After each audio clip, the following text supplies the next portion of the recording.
Hi, I'm Vince Caruso. I farm about 15 acres in Snohomish, Washington. We grow mixed vegetables and we practice dryland farming techniques that we'll talk about. So we started adopting using dryland farming techniques out of necessity because we don't have a well on the farm. We had access to municipal water.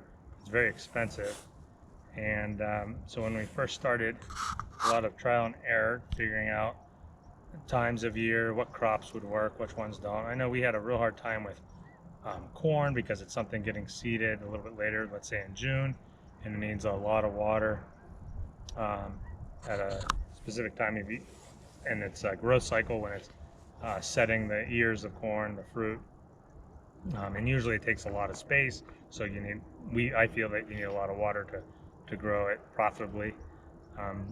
We still dabble in it every once in a while if we have a good spot still for it, where we know the soil holds a lot more moisture. We quit planting brassicas, the broccolis, cauliflowers, kale. We quit planting those in the spring because they would always come to mature when there was no water available in like mid-July. And other things, other plants that we've tried over the years are timing. Doesn't always work. Lettuce only works for us in early plantings in the spring. We won't plant anything for later in the year unless we have a really wet spot on the farm. So everything you try doesn't always work by the book by any means, but it takes a lot of years to figure that out through trial and error. Part of being able to do dry land farming is you have to have luck out to have the right soil type to be able to do it. So you can talk about how high the water table is, but even when you're near a river and the water table's high, oftentimes it's sandy soil that is deposited along riverbanks. We're in a floodplain. The river is probably about 3/4 of a mile away. In this area, the soils were deposited here as the river would ebb and flow during flood events. And so we're on kind of the outer stretches of when there'd be a flood event. The water would come up this high and then deposit all the silts and clays this far away from the river. So our soil has a pretty high clay content, and you can look this up on the NRCS's soil survey to see specifically what type of soil you have. And we have a silty loam, and we've had a lot of rain recently, and that's crumbling apart pretty nicely. But you can see by pinching it, I can get a little bit of a ribbon going, and so we do have a fair amount of clay in this soil and fine particles. It's not very sandy, and so that lends itself well to retaining or holding moisture long into the year, or after you do minimal watering, it'll hold the water for quite a while. We've decided that on this 3 acres to put in a perennial crop. This is all kiwi berries, and recognizing that a perennial crop will do a better job in dry conditions than maybe something you have to seed every year, being that it'll have potentially have a deeper root system to reach the water table. And these are in their 3rd year of production, and we didn't irrigate them at all. We made sure that when we planted them, we planted them on a hill, because in the winter it will potentially get waterlogged down here, and kiwis can't have waterlogged roots or they'll get a root rot. But we put a heavy layer of compost around each plant to conserve any moisture that was in there. In the very first year, we put the compost on late in the year, and there wasn't any soil moisture in there to trap, and we lost a number of these. The second year, we planted earlier and we composted earlier to help trap in the moisture in that area before it had a chance to evaporate off. Okay, being that we're in a floodplain pretty far away from the river channel, we find a lot of peaty soils on our ground, which are not good candidates for dryland farming, at least not in the fall. They're fine in the spring, but a peaty soil has a lot of woody debris in it, and you can see kind of like comb through this that you might see even like little chunks of woody debris. And if you compare that, we'll get into the center of this. This is a molehill. Maybe it doesn't show us in the center, but we can look at this one right next to it, and you can see that that's just all silty clay material. So when I pick this up, it's gonna kind of stick together. This stuff really won't at all. So this molehill has a lot of sand in it, and it's about 40 feet away from the molehill that was side by side with the peaty material and the silty clay. Even over here you can see some gravel in that. So this area has a lot of variability in it and is not a good candidate for dryland farming late in the year. We've had success.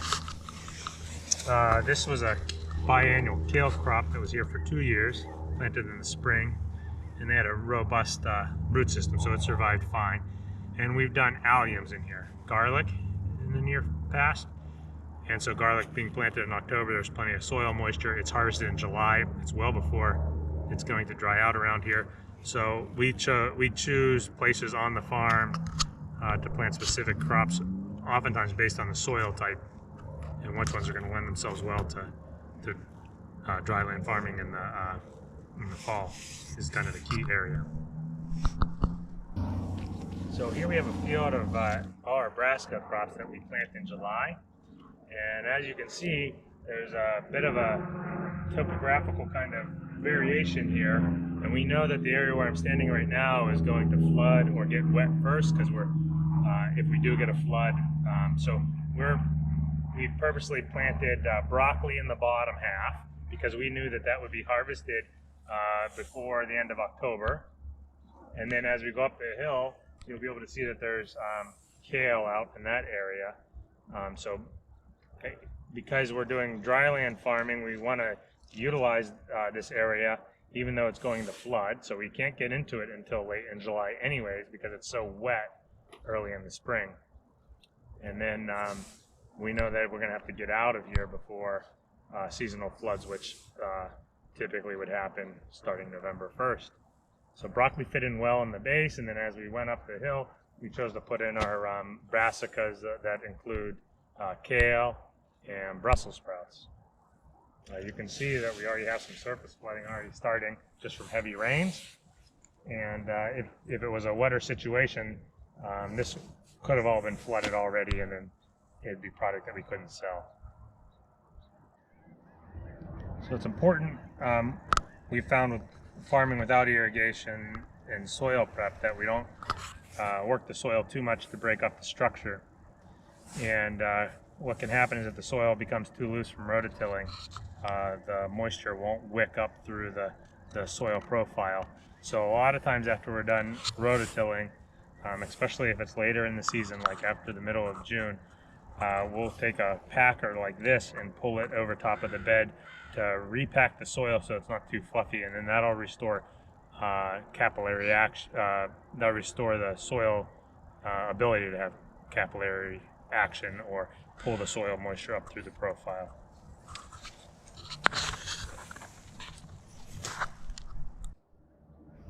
One of the techniques we use in dryland farming is using plastic mulch as a row cover, and we're in a squash field right now.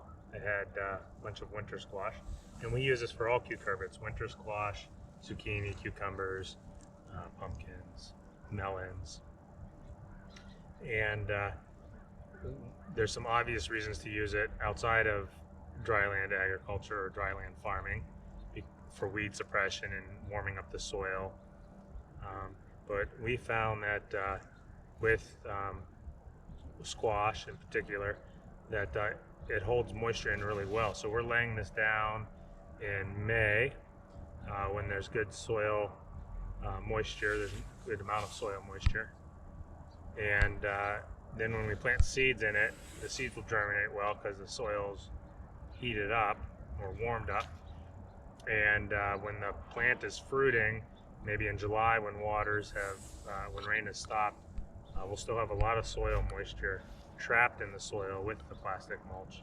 And you can be out here in August, and when you put your hand underneath here, you'll feel a lot of condensation as the soil moisture tries to evaporate. It hits this plastic and just is trapped in the soil profile. Okay, this is a water wheel transplanter. and it stores water, and usually we mix some fertilizer in with it, and up here, and then as the tractor's pulling it, these wheels are dibbling or marking a hole everywhere we want to put a plant. And so we do this with all of our fall brassicas that we're planting in July, and we're filling this tank with usually the fish fertilizer along with the water. And you have the water is going to feed down through these tubes, filling up this whole wheel. And as these punches come around, there's a hole in them, and water will come out of the punch. And as it does that into your prepared bed, it will make a slurry of soil and basically mud. And we have 2 employees that will ride on the back. There's 2 farmers back here. And they have control of valves to control the flow of the water and fertilizer mixture, and then the on and off. And as they're sitting here and the tractor's moving, they're taking a plant from here and transplanting it into the hole we have it set up for every 2 feet. In this section of the greenhouse, we were growing strawberries using drip tape, and you can see the row spacing is probably about 2.5 to 3 feet wide. And the whole year we employed using dust mulch, not only to keep it free of weeds, but to kind of preserve some soil moisture. And in dust mulching, you frequently come in the house, and even though you don't see any weeds, we're just quickly scratching the surface to keep the top layer dusty. And what that'll do is that'll help lock in soil moisture. So you'll have this really dry looking top section of soil, but if you dig down below it, now this hasn't been watered, I don't know, 2 months maybe, no, a month and a half. But you can see underneath the dust layer, you have a good bit of moisture under there. Now these were in strawberries, so these were walking paths that are rather compact, because for 2 years we were harvesting strawberries on these mounds. But there is a lot of moisture still available there, and the soil surface is kept really dry with that dust layer. When we're using dry farming techniques in a greenhouse, we still have to water occasionally. It's just that we're really conservative with our water use. And to achieve that, we use drip tape, and we use this in the field too. And to use drip tape, we have to set up a manifold that'll feed each line with water, and then attach the drip tape to the manifold. And so what we'll do is we'll have the greenhouses set up each row of plants with this drip tape, and the drip tape has a hole every, in this case, every 8 inches, I think it is, or 6 inches. And that'll be enough to keep a row of peppers or strawberries watered throughout the season. And we'll probably water once a week for maybe an hour to an hour and a half each watering. And we'll do that until a little bit after they're done fruiting, setting fruit, and then we quit watering them probably in the middle of August. And this is one of the few areas where we can use city water. We have access to some city water, which is really expensive, and we'll reserve it for greenhouses, which are a more expensive space but have more potential for return on our investment here. We'll get a lot of product out of here. So your drip tape will go onto this part here, this locking system that twists tight and it locks. Then we make up maybe one of these for every house, and then we can unhook the tape and then move this is called a header, and move that to the next set of drip tape. And so this house is 100 feet long, and we can do about 8 rows of drip tape on 100 feet long. So a total of 800 feet of drip tape. And then we'll move it and do another 800 feet of drip tape elsewhere. When we're farming using dryland techniques, a lot of times we're transplanting in, especially in July. And I feel it's really important to be putting in small transplants. That way the little soil moisture that is available in the soil isn't trying to support a large root system or large amount of leafy greens that can transpire or lose a lot of moisture, almost kind of working as like a pump, pumping water out of the soil and through the plant. So I have some different size flesh that we use, or different size propagation trays and so forth that we use. And typically, a lot of people like to transplant out something in a 4-inch pot, maybe a tomato or a pepper, which that's great for if you can keep them watered and you have a good head start on the season. So this would be a 4-inch pot, and then we have what's called a 72, because there's 72 cells in here, and they always emboss it here on the tray or on the propagation flat. This is a 128, and then we have a 200. And 200 is typically what we do most of our brassicas in that are getting transplanted out in July. So they have not only can we fit a lot more plants in our small propagation house, we're almost getting twice as many in the same amount of space. This is 200, whereas this is 200, whereas this is 128. But when I'm putting these out in the soil, the little bit of water I'm giving them doesn't have much plant to support. And they seem to catch up every year and do fine. In a greenhouse, when we do peppers or tomatoes, oftentimes we're growing those in 72s, or I know a lot of other people are doing much larger transplants. Okay, we're in the brassica field, and this part of the land is a little bit higher in elevation, and therefore we think it's going to be drier longer into the year, and when we transplant it's not going to have as much soil moisture. So we choose to transplant on about they're about every 18 inches.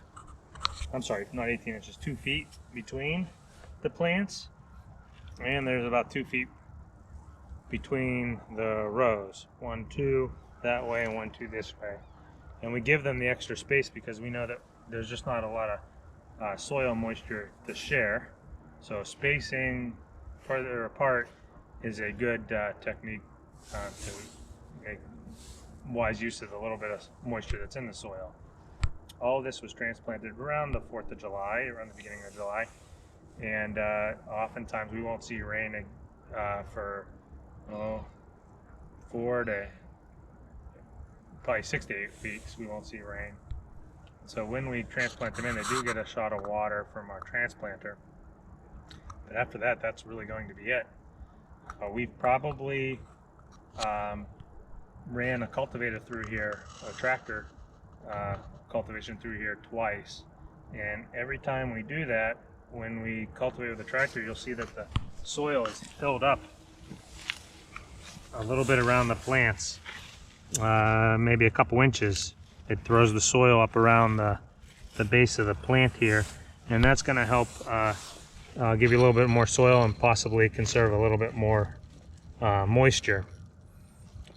So the spacing and cultivating and hilling a brassica are both good techniques to, when you plant in the summer, to ensure that they'll survive until you do see rain. The other thing is, when we're transplanting these, we're using very small transplants. We're not putting out a big leafy plant. We're putting that will transpire or use a lot of moisture. We're putting out very small plants so they don't have too much leaf and not too much root mass that needs to be searching for water.